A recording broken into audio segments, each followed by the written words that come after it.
Hello friends, in today's lecture we discuss about explain primary and secondary standard solution. તો હવે આજે આપણે અભ્યાસ કરવાનો છે કે પ્રાથમિક દ્રાવણ બરાબર પ્રાથમિક સ્ટાન્ડર્ડ દ્રાવણ કોને કહેવાય અને સેકન્ડરી કોને કહેવાય. તો પ્રાઇમરી કોને કહેવાય તો કે in chemical analysis on some solution or weight or volume when temperature, pressure or atmosphere do not affect for long time period, then such solution or weight or volume are known as primary standard. કે chemical એનાલિસિસમાં કેટલાક દ્રાવણ અથવા વજન અથવા તો volume એવા હોય છે કે જેને ટેમ્પરેચર, પ્રેશર અથવા એટમોસ્ફિયર લાંબા સમય સુધી અફેક્ટ કરી શકતા નથી. તો એવા દ્રાવણને અથવા એવા વેઇટને અથવા એવા વોલ્યુમને પ્રાઇમરી સ્ટાન્ડર્ડ કહેવામાં આવે છે. બરાબર. ત્યાર પછી for example in volumetric analysis when concentration of a solution is determined by a standard solution, then the concentration of standard solution, temperature, pressure, atmosphere, etc. can affect negligibly. કે જ્યારે volumetric analysis કરવામાં આવે ત્યારે primary standard solution જે છે એના કોન્સન્ટ્રેશનમાં કશો ફરક પડતો નથી.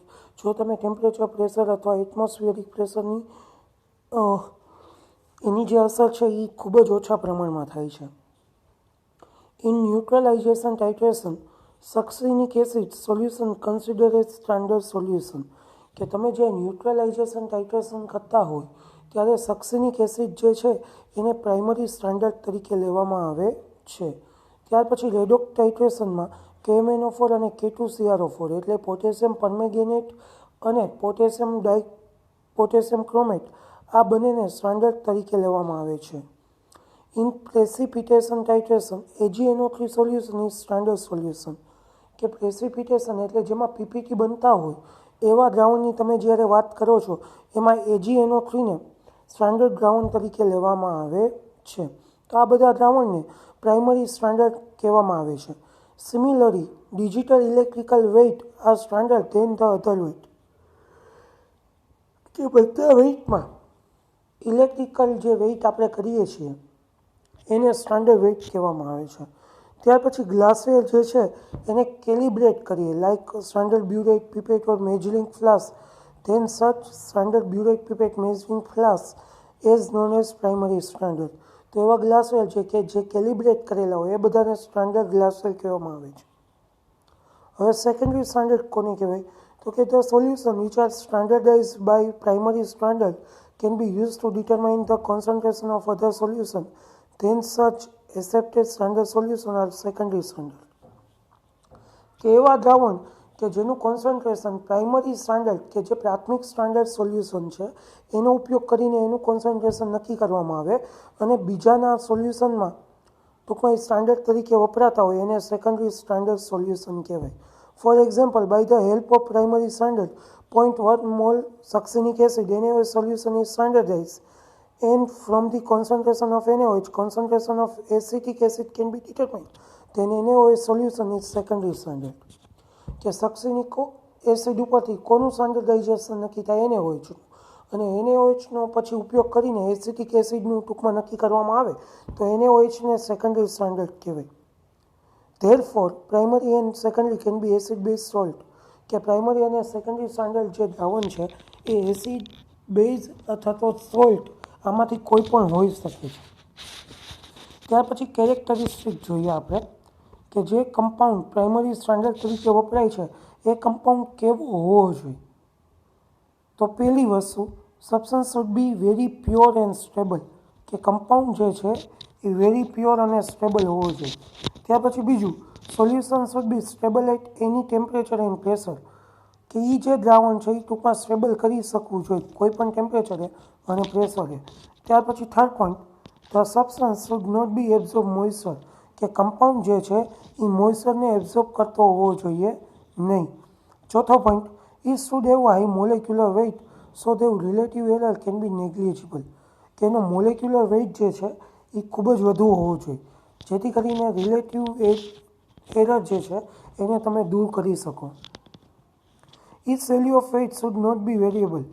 કે એનું જે વજન છે એની વેલ્યુ છે એ ક્યાંય ચેન્જ થવી જોઈએ નહીં અથવા વેરિયેબલ હોવી જોઈએ.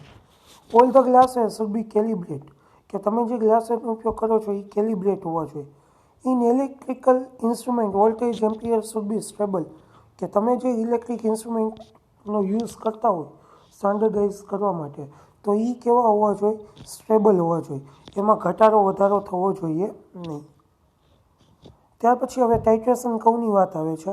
In neutralization process H plus of acid react with OH minus of base to form O minus H plus OH minus H2O. As a result, concentration of H plus and corresponding pH value can be changed. At equivalent point, great changes occur in the concentration of H plus and so pH also change greatly. કે equivalent point પાસે greater change આવે H પ્લસના concentration, એટલા માટે પીએચમાં પણ વધારે પ્રમાણમાં change આવે છે.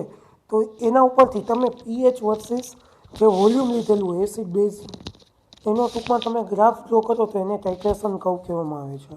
તો ટાઇટ્રેશન કર્વ જે છે એ કાં તો ABCDના લેટર એસ જેવો હોય અથવા તો જેડ ટાઈપનો હોય છે, એને ટાઇટ્રેશન કર્વ કહેવામાં આવે છે. બરાબર. ન્યુટ્રલાઇઝેશનમાં તો એસિડ અને બેઝ વચ્ચેની પ્રક્રિયા હોય અને બંને વચ્ચે પ્રક્રિયા થઈને સોલ્ટ બને. બરાબર. આગળ આપણે ટાઇટ્રેશન આજના લેક્ચરમાં જોશું ત્યારે તમને વધારે ખ્યાલ આવશે. ત્યાર પછી difference between end point and equivalent point, કે હવે આપણને એ ખબર નથી પડતી કે એન્ડ પોઈન્ટ એટલે શું અથવા ઇક્વિવેલન્સ પોઈન્ટ એટલે શું. તો એ બંને વચ્ચેના તફાવત જોઈએ તો સૌથી પહેલું કે કોઈ પણ બે રિએક્ટન્ટ છે, સ્ટાન્ડર્ડ એસિડ અને સ્ટાન્ડર્ડ બેઝ. બરાબર. એસિડ અને બેઝનું રિએક્શન છે જે 100% થાય છે. So the produce salt is neutral, કે હવે જે સાર બનશે અથવા સોલ્ટ બનશે એ કેવો હશે? ન્યુટ્રલ બનશે. બરાબર. This the completion of the reaction pH is equal two 7. તો જ્યારે રિએક્શન પૂરું થશે ત્યારે એ રિએક્શનની પીએચ કેટલી હશે? 7. And this point is known as end point. તો એ પોઈન્ટને કેવો પોઈન્ટ કહેવાશે? End point. હવે જ્યારે વીક એસિડ અને સ્ટ્રોંગ બેઝ રિએક્શન આપશે તો જે સોલ્ટ હશે એ બેઝિક હશે, કારણ કે ઓલા બંનેમાં બંને સ્ટ્રોંગ હતું. જો સ્ટાન્ડર્ડ એસિડ અને બેઝ હતો એ સ્ટ્રોંગ લેવાનું છે. SA એટલે સ્ટ્રોંગ એસિડ અને SB એટલે સ્ટ્રોંગ બેઝ. હવે બીજું રિએક્શન આપણને આપ્યું છે વીક એસિડ અને સ્ટ્રોંગ બેઝનું. તો જ્યારે વીક એસિડ હોય અને સ્ટ્રોંગ બેઝ રિએક્ટ કરતા હોય તો પ્રોડ્યુસ સોલ્ટ જે હોય બેઝિક હશે. જે ટૂંકમાં સ્ટ્રોંગ હોય એવો સોલ્ટ બને. જો એસિડ સ્ટ્રોંગ હોય તો જે સોલ્ટ બનશે એ ટૂંકમાં એસિડિક હશે, અને જો બેઝ સ્ટ્રોંગ હોય તો જે સોલ્ટ બનશે એ બેઝિક હશે. તો બેઝિક બન્યું. Hydrolysis of the basic salt occurs at complete neutralization point as a result in aqueous solution concentration of OH minus.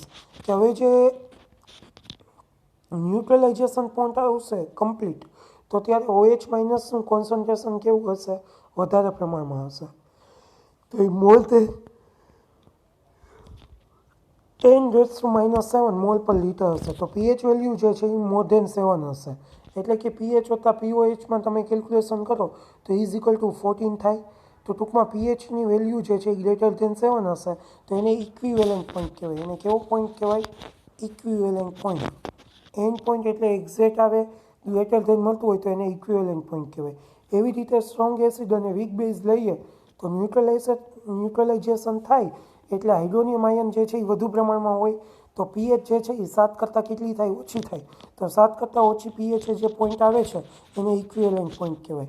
એટલે હવે તમને ખ્યાલ આવી જવો જોઈએ કે એન્ડ પોઈન્ટ એટલે શું અને ઇક્વિવેલન્ટ પોઈન્ટ એટલે શું. બરાબર. ઇન શોર્ટ, કે જ્યારે ન્યુટ્રલાઇઝેશન રિએક્શન થાય ત્યારે પીએચ જો એક્ઝેક્ટ 7 મળે, પીએચ ઇઝ ઇક્વલ ટુ 7, તો એને એન્ડ પોઈન્ટ કહેવાય. ને જ્યારે પીએચની વેલ્યુ વધારે પ્રમાણમાં હોય, 7 કરતાં વધુ અથવા 7 કરતાં ઓછી, તો એને ઇક્વિવેલન્ટ પોઈન્ટ કહેવાય. ઓકે. તો એટલું યાદ રાખજો. ચાલો આજનું પહેલું titration curve for strong acid અને સ્ટ્રોંગ બેઝ. બરાબર. In above reaction both the reactant are strong, કે ઉપરના રિએક્શનમાં બંને રિએક્ટન્ટ જે હશે એ સ્ટ્રોંગ હશે. એટલા માટે રિએક્શન જે છે એ ઝડપથી થશે અને પીએચમાં પણ ઝડપથી ટૂંકમાં ચેન્જ આવશે ઇક્વિવેલન્સ પોઈન્ટ આગળ.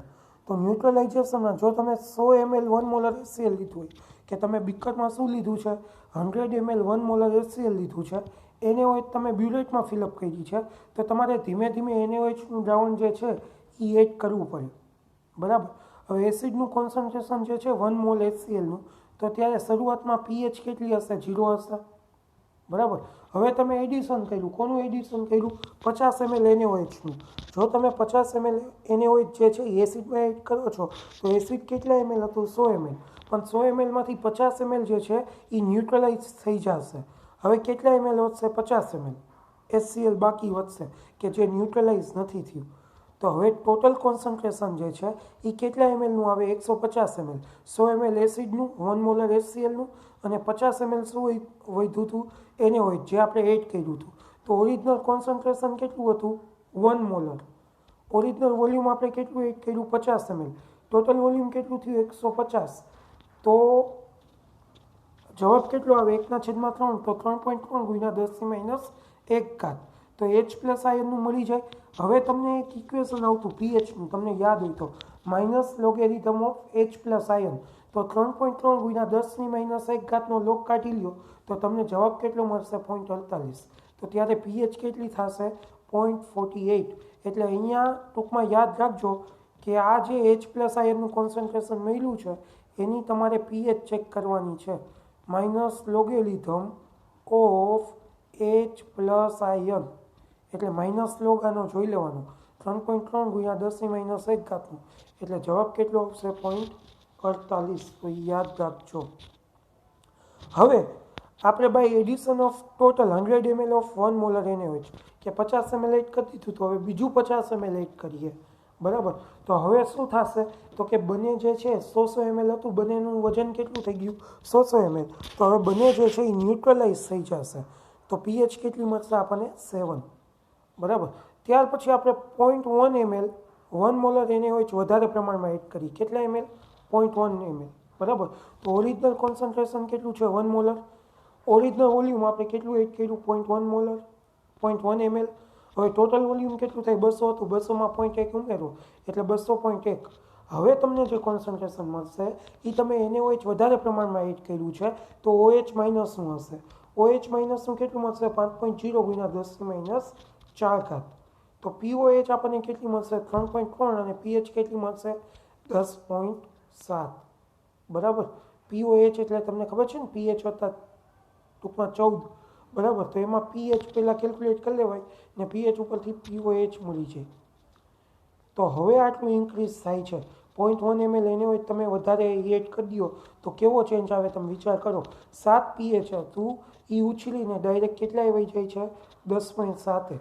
તો આટલો ચેન્જ આવે છે, તો યાદ રાખવાનું છે. તો હવે આપણે દરેકની pH લખીએ કે 50 ml એડ કર્યું હતું ત્યાં pHનું મૂલ્ય કેટલું હતું, 0.48. 100 ml NaOH એડ કર્યું તો 7, અને છેલ્લે 0.1 ml એડ કર્યું તો 100.1 ml વજન થયું, તો pH કેટલી મળી, 10.7. તો આ ત્રણેય pHનો આપણે ગ્રાફ ડ્રો કરીએ, બરાબર. તો આપણને ગ્રાફમાં જોઈ શકાય છે, 8 અને 10 ટૂંકમાં તમને ઇન્ડિકેટર એડ કરો તો 7થી 10.7 જે છે એ ખૂબ જ યુઝફુલ થાય. અને ફિનોલ્ફથેલિનની રેન્જ કેટલી છે, 8.2 થી 10.5. એટલે તમારે આ પ્રેક્ટિકલની અંદર ફિનોલ્ફથેલિન ઇન્ડિકેટરનો ઉપયોગ કરવો પડે, કારણ કે 8 થી 10ની વચ્ચે તમને રીડિંગ મળે છે. એટલે તો એ વસ્તુ યાદ રાખજો કે ઇન્ડિકેટર કઈ રીતે નક્કી થાય. તો ગ્રાફ ઉપરથી જોઈ શકાય છે કે end point obtained by the indicator is greater than neutralisation point, કે ન્યુટ્રલાઇઝેશન પોઈન્ટ જે છે એ 7 છે, પણ એન્ડ પોઈન્ટ આપણને એના કરતાં વધારે પ્રમાણમાં મળે છે, બરાબર. આના જેવી બીજી બે મેથડ છે. એક વીક એસિડ માટે છે.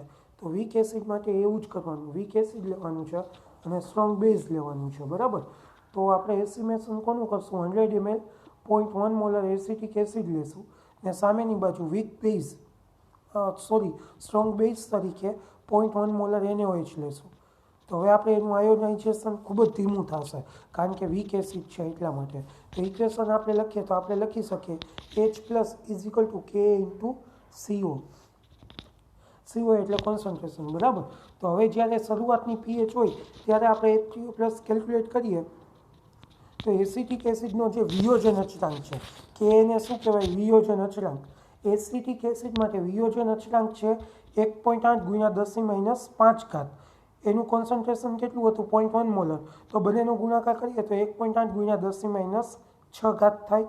તો હવે એનું વર્ગમૂળ કાઢીએ તો જવાબ આવશે 1.35 ગુણ્યા 10⁻3. એનો લોગ લઈ લઈએ તો પીએચ આપણને શરૂઆતની કેટલી મળશે 2.87. તો આ રીતે પીએચ કેલ્ક્યુલેટ કરાય 2.87. હવે બંને 50-50 ml એડ કરીએ તો વળી પાછું ઉપરનું સૂત્ર મૂકવાનું. ઓરિજિનલ કોન્સન્ટ્રેશન 0.1, ઓરિજિનલ વોલ્યુમ કેટલું એડ કર્યું 50 ml. તો ટોટલ વોલ્યુમ કેટલું થયું 150. તો એચ પ્લસ આપણને કેટલું પડ્યું 3.33 ગુણ્યા 10⁻2. તો એનું લોગ આ રીતે જુઓ તો પીએચ તમને મળશે 4.74. એટલે પીકે વત્તા લોગ સોલ્ટના છેદમાં એસિડ માઇનસ લોગ કે પ્લસ લોગ બરાબર 3.33 ગુણ્યા 10⁻2. એસિડ માટે એટલું જ આવશે 3.33 ગુણ્યા 10⁻2. તો લોગેરિધમ ઓફ 1.8 ઇન્ટુ 10⁻5 તો 4.74 બરાબર. તો જવાબ કેટલો આવશે 4.74. તો 50 ml એડ કરો છો એને હોય છે ત્યારે ટૂંકમાં પીએચ કેટલી જોવા મળે 4.74. ત્યાર પછી કમ્પ્લીટ ન્યુટ્રલાઇઝેશન થાય 100 ml 100 ml એટલે ત્યારે પીએચ 7. હવે 0.1 ml વધારે એડ કરીએ તો આપણે OH માઇનસ મળશે. તો 0.1 ઇન્ટુ 0.1 ડિવાઈડ બાય 200.1 તો આપણે OH માઇનસનું કોન્સન્ટ્રેશન કેટલું મળે 5.0 ઇન્ટુ 10⁻5. તો POH આપણને એના ઉપરથી મળશે 4.3 અને પીએચ મળશે 9.7. તો વીક એસિડ અને સ્ટ્રોંગ બેઝથી જે પ્રોડ્યુસ થાય છે સોલ્ટ એ બેઝિક હશે એના ઉપરથી કહી શકાય. ને ઇક્વિવેલન્ટ પોઈન્ટ આગળ હાઇડ્રોલિસિસ ઓફ સોલ્ટ જે છે એ બેઝિક થઈ જશે. એ બધાની આપણે પીએચ લખીએ ટોટલ કરીએ તો 1 ઓફ પીકેડબલ્યુ પાણીનો વિયોજન અચળાંક છે 7.0, પીકે 2.37 ને પીસી એટલે 0.65. તો ટોટલ કેટલું થશે 8.72 બરાબર. આ વિયોજન અચળાંક લખેલા છે કે એટલે એસિડ માટે 1 ઓફ પીસી એટલે સોલ્ટ માટે 0.65. તો કોન્સન્ટ્રેશન જોઈએ તો 0.1 ડિવાઈડ બાય 200 ml હતું એટલે થશે 5.0 ઇન્ટુ 10⁻5. તો PC is equal to minus 5.0 into 10⁻5 તો 1.30. પીસી ડિવાઈડ બાય 2 એટલે 0.65. તો આ રીતે ટૂંકમાં 0.65 અહીંયાથી મળે છે. યાદ રાખજો આની વેલ્યુ અહીંયા મૂકેલી છે. હવે આપણે ન્યુટ્રલાઇઝેશન આગળ પીએચ લખીએ તો પહેલાં સ્ટાર્ટિંગ એ કેટલી હતી 2.87. 50 ml એડ કર્યું એટલે 4.74. પછી 100 ml એડ કરો તો 7.0 ને 0.1 ml એડ કરતાં 9.7. ઇક્વિવેલન્ટ પોઈન્ટ આગળ પીએચ હતી 8 જેટલી 8.72. તો આપણે ગ્રાફ દોરીએ તો 8 થી 10ની વચ્ચે. તો આમાંય તમારે કયો કલર ચેન્જ આવશે ફિનોલ્ફથેલિનનો પિંક કલર બરાબર. તો આ રીતે આમાં પણ તમે ફિનોલ્ફથેલિન ઇન્ડિકેટર તરીકે વાપરી શકો છો. ત્યાર પછી યાદનો છેલ્લો કર્વ લઈએ the curve of weak base and strong acid બરાબર. કોનો લેવાનો છે વીક બેઝ અને સ્ટ્રોંગ એસિડ માટે. તો in the estimation of 100 ml 0.1 molar ammonium hydroxide કે હવે તમારે એમોનિયમ હાઇડ્રોક્સાઇડ જે છે એ બીકરમાં લેવાનું થાય કારણ કે વીક બેઝ છે એટલા માટે. ને સામેની બાજુ 0.1 મોલર HCl એડ કરવાનું થાય. હવે બંને એડ કરશો એટલે સ્ટ્રોંગ ક્યુ છે એસિડ છે એટલા માટે પ્રોડ્યુસ સોલ્ટ જે છે એ એસિડિક થશે અને હાઇડ્રોલિસિસ થાય એટલે એસિડિક દ્રાવણ રહેશે એટલે પીએચ 7 કરતાં કેવી હશે ઓછી. હવે બેઝનો ડિસોસિએશન કોન્સ્ટન્ટ જે છે કેબી એ છે ઇઝ ઇક્વલ ટુ 1.8 ઇન્ટુ 10⁻5. તો વીક બેઝ માટે શરૂઆતે આપણે OH માઇનસ કેલ્ક્યુલેટ કરીએ તો કેબી ઇન્ટુ CO એટલે કોન્સન્ટ્રેશન, કેબી વિયોજન અચળાંક કેટલો આપેલો છે 1.8 ગુણ્યા 10⁻5. કોન્સન્ટ્રેશન કેટલા મોલર છે 0.1 મોલર. તો OH માઇનસ આપણને મળશે 1.35 ગુણ્યા 10⁻3. તો OH માઇનસ ઉપરથી POH પહેલાં મળે 2.87 અને એના ઉપરથી પીએચ મળે 11.13. એટલે શરૂઆતની પીએચ કેટલી હશે 11.13. વીક બેઝ છે એટલા માટે. હવે 50 ml આપણે 0.1 મોલર HCl લઈએ તો 50 ml બેઝ જે છે એ વપરાઈ જશે અને 50 ml એમને વધુ રહેશે જેનો ઉપયોગ થશે નહીં. તો concentration of base is equal two original concentration into original volume.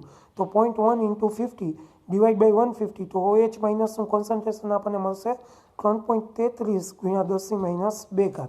હવે પીઓએચનું સૂત્ર મૂકીએ તો PKB plus log salt minus salt divide by base, તો minus log KP log 3.33 into 10⁻⁻5 ને ડિવાઈડ બાય સેમ વેલ્યુ, તો માઇનસ લોગ 1.8 ઇન્ટુ 10⁻⁵, તો pOH આપણને મળશે 4.74. તો પીએચ કેટલી મળે? તો 14માંથી 4.74ને બાદ કરો એટલે 9.26 જેટલી મળશે. તો હવે પીએચમાં ઘટાડો આવશે, 11 હતી 11માંથી 9 પહોંચી ગયું. ત્યાર પછી ન્યુટ્રલાઇઝેશન પોઈન્ટ પાસે કેટલી બની જશે? 7. હવે થોડુંક 0.1 ml 0.1 મોલર HCl એડ કરીએ એટલે વોલ્યુમ કેવું થઈ જાય? 200.1. તો આપણે વેલ્યુ મૂકીએ તો 0.1 ઇન્ટુ 0.1 ડિવાઇડેડ બાય 200.1, તો કોન્સન્ટ્રેશન આપણને મળશે 5.0 ઇન્ટુ 10⁻⁵. તો હાઇડ્રોનિયમ આયન માટે 5.0 ઇન્ટુ 10⁻⁵, તો પીએચ કેટલી થઈ જશે? 4.3. એટલે ઇક્વિવેલન્ટ પોઈન્ટ આગળ સોલ્ટ કેવો થઈ જશે? એસિડિક. હવે ટોટલ પીએચ આપણે કેલ્ક્યુલેટ કરવી હોય તો 1/2 pKw બરાબર, એટલે વિયોજન અચળાંક પાણીનો, ત્યારે પીએચ હશે 7. પીકેબી માટે 2.37 અને પીસી આપણે ઉપર કેલ્ક્યુલેટ કર્યું હતું, તમને યાદ હોય તો 0.65 બરાબર. તો એની વેલ્યુ મૂકી દો એટલે 5.28 જવાબ આવે. તો શરૂઆતની પીએચ કેટલી હતી? 11.13. પછી 50 ml NaOH એડ કરીએ એટલે 9.26, પછી 0.1 મોલર એડ કરીએ એટલે પીએચ થઈ જાય 4.3 અને ઇક્વિવેલન્ટ પોઈન્ટ આગળ પીએચ થશે 5.28, જે આપણે કેલ્ક્યુલેટ કરેલી છે બરાબર.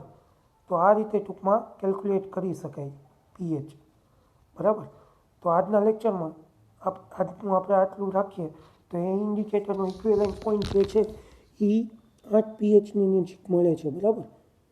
અહીંયા તમે જોઈ શકો છો 8ની આજુબાજુ. તો ઝેડ આકારનો જે છે ગ્રાફ મળશે, તો 8ની આજુબાજુ મળે છે તો મિથાઇલ ઓરેન્જ ઇન્ડિકેટરનો ઉપયોગ કરવાનો. ઇક્વિવેલન્ટ પોઈન્ટ જે છે એ 5.28 મળશે, જે તમને આકૃતિમાં દેખાય છે 5.28 બરાબર. તો એટલું તમને જોવા મળશે. તો આજે આટલું રાખીએ. પોલીપ્રોટિક એસિડ વર્સેસ સ્ટ્રોંગ બેઝનું જે ટાઇટ્રેશન છે એ આવતીકાલે આપણે લેશું. આભાર.